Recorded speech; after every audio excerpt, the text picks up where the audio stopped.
मैं बस आपसे कुछ चीज़ें यात्रा को लेकर के साझा करना चाहता हूँ, बाकी आप जो भी प्रश्न करेंगे उसका जवाब देंगे। एक तो ये यात्रा हमारी उम्मीदों से बढ़कर अपने उद्देश्यों को पूरा करने में कामयाब होता हुआ दिख रहा है। जैसे जब हम लोग 7 तारीख को इसका प्रॉपर इनॉग्रेशन हुआ, उद्घाटन हुआ, तो बहुत सारे सवाल थे मन में। लोग आएंगे कि नहीं आएंगे, लोगों का रिस्पॉन्स क्या होगा। हम लोग अपने ऊपर भी सवाल खड़ा कर रहे थे कि कैसे 25 किलोमीटर चलेंगे, क्योंकि किसी को भी जो है इतना चलने की आदत है नहीं, और हम लोग जो है फॉरेस्ट गंप तो है नहीं कि एक बार जो है जूते का लैस बांध करके जो है दौड़ना शुरू किए तो दौड़ते रहेंगे। तो ये सारे सवाल मन में थे। लेकिन वो जो एक बात स्कूल में पढ़ा करते थे कि कई बार इंसान पैरों से नहीं हौसलों से चलता है, वो इस यात्रा में जा कर के सही साबित हुआ है। कैसे यात्रा के 60 से ज़्यादा दिन कट गए, सचमुच पता नहीं चला। तकलीफ़ें हुई, अलग अलग तरह की तकलीफ़ें लोगों को हुई, लेकिन अब लोग जो है अपने शारीरिक संघर्षों से ऊपर उठ चुके हैं। मतलब कभी तो ऐसा होता है कि मजाक मजाक में कि यात्रा समाप्त हो गई है और अब जो है अपने कैंप में वापस लौटना है। लोगों को इतना चलने की आदत है कि गाड़ी सामने हो, बस सामने हो, फिर भी पैदल चलने लगते हैं। तो बीच में जो है एक जब छुट्टी होती है तो कई सारे लोग घर गए, बहुत सारे यात्री बीच में, दीपावली था तो लोग घर गए, लेकिन मैं उस वक्त भी कैंप साइड में ही था। तो कुछ जो लोग घर से लौट करके आए, उन्होंने एक बड़ी मज़ेदार कहानी सुनाई कि अ, हम लोग जा रहे थे एक मार्केट में, तो घर वालों ने कहा कि हम लोग कार से चलते हैं, तुम तो पैदल चलो, आराम से 20-25 किलोमीटर तो चल ही लेते हो, अब 20-25 किलोमीटर चलने में कोई दिक्कत नहीं है। और आज भी जब मैं इस प्रेस कॉन्फ्रेंस के लिए आ रहा था तो मेरे कुछ दोस्तों ने कहा कि इंतज़ार किस बात का, शुरू कर दो, 12-13 किलोमीटर है, 24 अकबर रोड पहुंच जाओगे। मॉर्निंग सेशन में वैसे भी तुम लोग 15 किलोमीटर चलते ही हो। तो ये यात्रा मेरे ख्याल से बहुत सहज हो चुका है। अब भारत यात्रियों के लिए भी बहुत सहज हो गया है। और ये जो बार बार मन में सवाल था ना कि लोग आएंगे कि नहीं आएंगे, लोग भी बहुत सहज हो गए हैं। 2 तरह के लोग हैं, मैं आपको साफ साफ बता दूं। एक तो वो लोग हैं जो पार्टी से सीधे तौर पे जुड़े हुए हैं, एक वो लोग हैं जो पार्टी से नहीं जुड़े हुए हैं लेकिन इस यात्रा से जुड़ चुके हैं। और उन लोगों को देखना और उनके अनुभव के आधार पे ही कुछ चीज़ें मैं आपसे साझा करना चाहता हूँ कि जो लोग अपने घरों में खड़े हैं, अपने छतों पर, दुकान के आगे, किसी कॉर्नर पर, जहाँ गांव शुरू होता है उसके मुख्य द्वार के पास, मोबाइल से जो है वीडियो बना रहे हैं, उनकी आँखों को पढ़ने से इतना महसूस होता है कि ऐसी यात्रा की ज़रूरत थी इस देश को। और यही कारण है कि चाहे जितनी भी चुनौतियां रही हों, यह यात्रा स्वाभाविक तौर पे उन सारी चुनौतियों को एक एक करके पार करता जा रहा है। कई ऐसी परिस्थितियां थीं, जैसे जहां गर्मी बहुत होनी थी, ऐसी अपेक्षा थी कि बहुत गर्मी होगी, वहां बारिश हो गई। जहां लगा कि यहाँ पे चलना बहुत मुश्किल होगा, कई कई सारी जो है कठिनाइयाँ होंगी, वहाँ पे कुछ ऐसी परिस्थिति उत्पन्न हुई कि सब राह आसान हो गया। तो एक बात जो कुल जमा जोर हम इस यात्रा के बारे में कह सकते हैं कि यह यात्रा अपने पहले पड़ाव को पूरी तरीके से पूरा कर चुका है।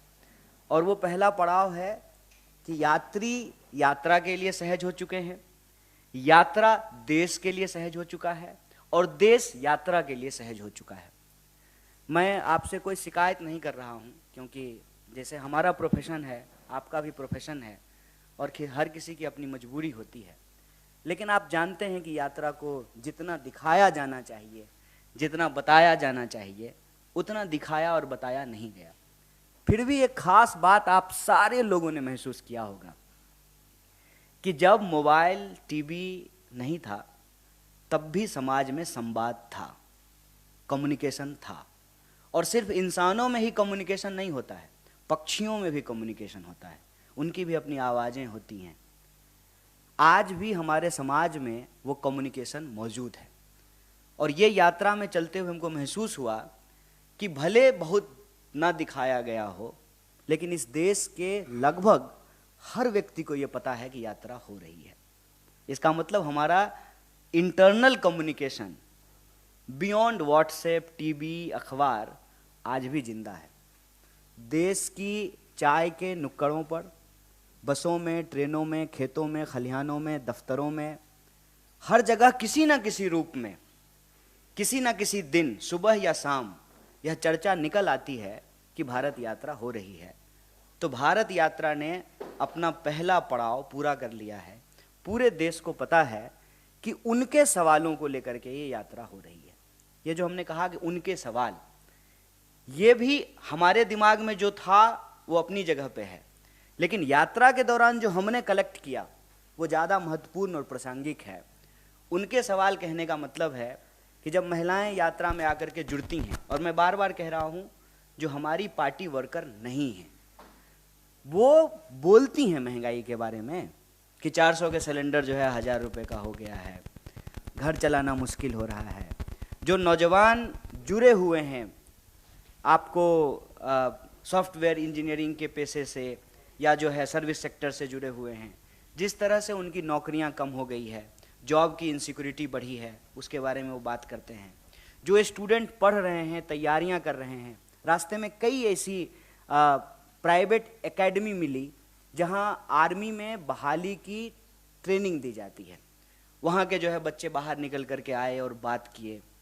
जो लोग सुबह, जैसे सुबह हम लोग भी वॉक करते हैं, और आप देखेंगे इस देश में संस्कृति मौजूद है कि सड़क के किनारे आपको दौड़ते हुए नौजवान मिलेंगे, तो वो यात्रा से आकर के जुड़ते हैं और बेरोजगारी के बारे में बताते हैं। किसान बड़े पैमाने पे, अलग अलग इलाके के किसान अपनी अलग अलग समस्याओं को लेकर के, जैसे कपास की खेती करने वाले किसान, सोयाबीन की खेती करने वाले किसान, वो सब आकर के जो है अपनी परेशानी बता रहे हैं। गन्ना की खेती करने वाले किसान जो है बड़े पैमाने पे आकर के अपनी समस्याएं बताएं। तो महिलाएं, किसान, नौजवान, सिविल जो आपको सर्विस सेक्टर में काम करने वाले लोग हैं, या जो प्रोफेशनल्स हैं जिनके पास ऑलरेडी स्किल है, जिन्होंने बीएड की डिग्री कर रखी है, जिन्होंने बीई कर रखा है, बैचलर ऑफ इंजीनियरिंग कर रखा है, उनको किस तरीके से जॉब नहीं मिल रहा है। जो आर्मी एस्पिरेंट हैं उनको किस तरीके से जॉब नहीं मिल रहा है। तो ये मेजर इशूज जो है वो निकल करके आए हैं सामने में। नारी सुरक्षा, किसान के फसलों का दाम, मजदूरों को सही मजदूरी, नौजवानों को रोजगार, महंगाई, ये सारे मुद्दे जो है भारत जोड़ो यात्रा में प्रोमिनेंटली हम लोगों को पता चला है। और भारत जोड़ो यात्रा जो एक उद्देश्य लेकर के चला था, क्योंकि बार बार ये सवाल जो है किसी न किसी रूप में पूछा जाता है। आज हमारे एक पत्रकार दोस्त ने फ़ोन किया और कहा कि कितना जोरे, भारत कितना जोरे। तो हम बोले कि टेलर का दुकान चलाते हैं क्या, कि 1.5 मीटर जोड़ दिए, 3.5 मीटर जोड़ दिए। कितना टूटा हुआ है आप, ये सवाल पहले खुद से पूछिए, फिर पता चलेगा कि कितना जुड़ा। जब यही महसूस नहीं हो रहा है कि कितना टूटा हुआ है, तो क्या जोड़ रहे हैं ये भी पता नहीं चलेगा। हमने कहा कि जब आपको ये महसूस होता है कि आपने अपनी पूरी जिंदगी किसी एक प्रोफेशन को दिया, लेकिन चैन नहीं है, सुख नहीं है, शांति नहीं है, हर वक्त ये दिमाग पे प्रेशर रहता है कि कब नौकरी चली जाएगी, तो यह जो असुरक्षा है, इस असुरक्षा की भावना को ख़त्म करके सुरक्षा की भावना को जोड़ना चाहते हैं। ये भारत जोड़ो यात्रा का लक्ष्य है। जो नौजवान अपनी पढ़ाई कर रहा है, उसकी जो उम्मीद है, जो उम्मीद टूटती है जब बहाली नहीं निकलती है या प्रश्न पत्र लीक हो जाता है, उस टूटी हुई उम्मीद को जोड़ना इस भारत जोड़ो यात्रा का लक्ष्य है।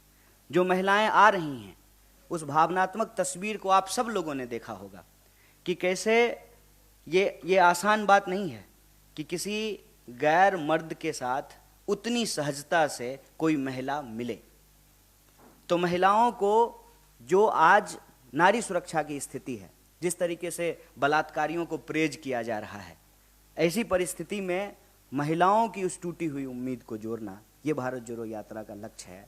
और हमारा मानना है कि जितनी सहजता से ये यात्रा आगे बढ़ रही है और लोगों के मुद्दों को कलेक्ट कर रही है, लोगों की आंखों में देखने से ये बार बार महसूस होता है कि इस यात्रा की ज़रूरत थी।